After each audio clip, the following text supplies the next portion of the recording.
ان کے فیوز کو قیامت تک کی صبح کے لیے جاری فرمائے۔ جاپان میں جماعت گئی، ایک ایسے رستے سے گزر ہوا جہاں مسجد نہیں تھی، باہر میں پیدل جماعت تھی، باہر ٹھہر گئے، ایک چرچ کے باہر ٹھہر گئے۔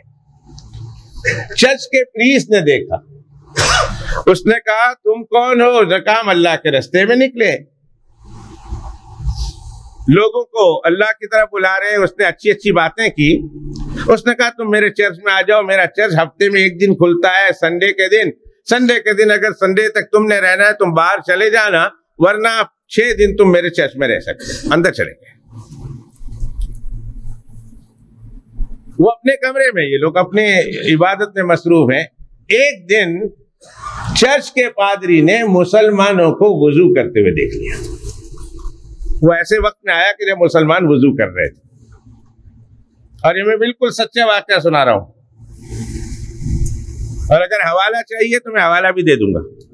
یہ قرآن و سنت تو ہے نہیں کہ اس کے لیے حوالے کی ضرورت ہے، لیکن میں حوالہ دے ہی دوں گا آپ کو، تاکہ آپ کسی سے کہے تو اس کو پتا چلے کہ بھئی اس نے کہاں سے پھینکی ہے۔ ایسا نہ وہ کہے بغیر چیک کے اس نے لکھ دیا ہے نا، پر میں چیک بھی دوں گا آپ کو قلم کے ساتھ۔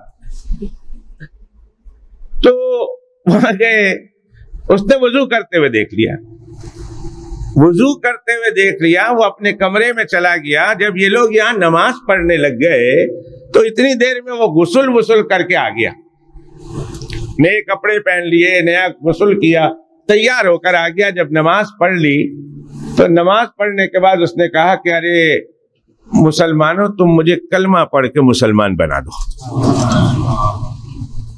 اس پریسٹ نے، جو بڑا پریسٹ تھا، برسوں سے اس چرچ کا پادری تھا، اس نے کہا مجھے مسلمان بنا دو۔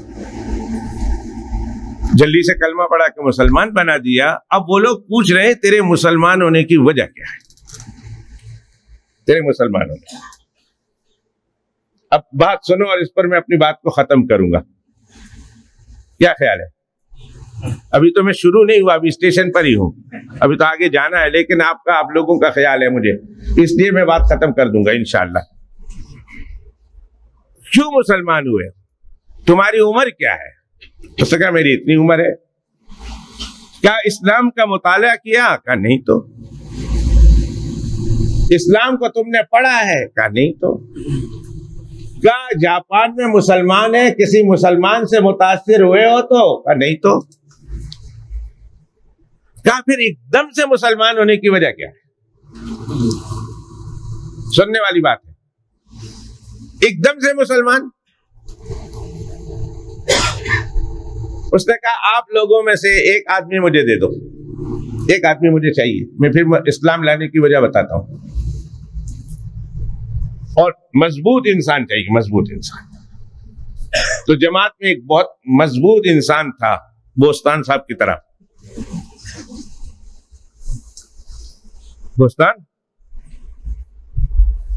مضبوط انسان کا 25 فٹ دور فاصلے پر جا کے کھڑے ہو جاؤ، 25 فٹ کا اپنے پاس ادھر بیٹھا پادری، اور کہا 25 فٹ 25 اسٹیپ دور جا کے کھڑے ہو جاؤ۔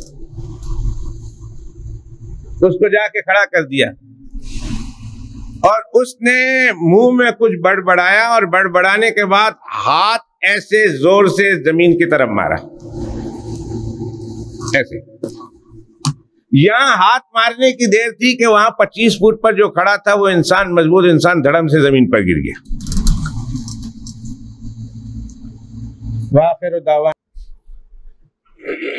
تو انہوں نے کیا کہا، وہ جاپان والا قصہ بس ختم کر دوں، اب آپ کا مزید امتحان نہیں لیتا۔ انہوں نے ایسا ہاتھ مارا وہ گر گیا 25 میٹر پر، 25 فٹ کے فاصلے پر تھا وہ مسلمان، ہٹا کٹا۔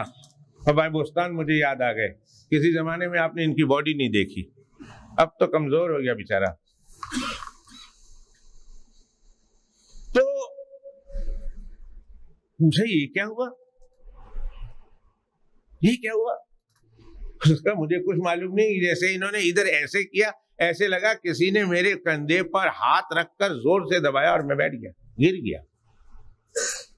کچھ مسلمان نے یہ کہا، اب ان کو پوچھ رہے ہیں بھئی آپ نے کیا کیا؟ فرمایا ابھی میں عیسائی تھا، سننے والی بات ہے، میں عیسائی تھا اور میں عیسائیوں میں پیر ہوں، عیسائیوں کا پیر ہوں، مولوی ہوں، اور میں نے عیسائیت کی دنیا میں رہ کر میں نے روحانیت حاصل کی، اسپرچولیٹی۔ میں نے یہ جو دکھایا ہے نا تمہیں، یہ میری روحانیت کا ادنا درجہ ہے، میری روحانیت کا کہا ادنا درجہ ہے، ادنا درجہ، جو میں نے 25 فٹ کے فاصلے پر ادھر اشارہ کر کے اس کو گرا دیا ہے، مضبوط سے مضبوط ترین انسان۔ فرمایا میری روحانیت کا اعلیٰ طاقت کا مظاہرہ کرنا ہے نا، اگر میں اپنی روحانیت کے طاقت کا اعلیٰ سے اعلیٰ مظاہرہ کروں تو تم نہ سمجھ پاؤ گے نہ دیکھ سکو گے۔ یہ ادنا سا تھا جس کو میں نے آپ کو دکھا دیا، اور بہت اعلیٰ ہے۔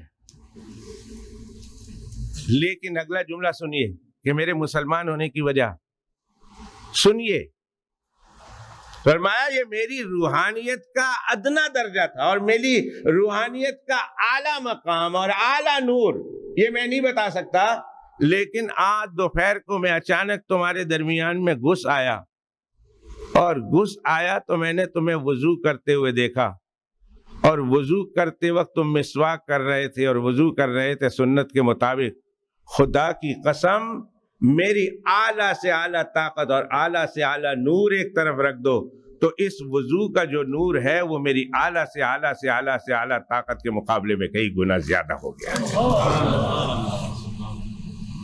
یہ صرف وضو میں مسواک کرنا اور پھر وضو کو سنت کے مطابق کرنا، یہ نور اتنا اعلیٰ نور ہے کہ میرا اعلیٰ سے اعلیٰ نور بھی بالکل ادنا سے ادنا اس کے سامنے نظر آتا ہے۔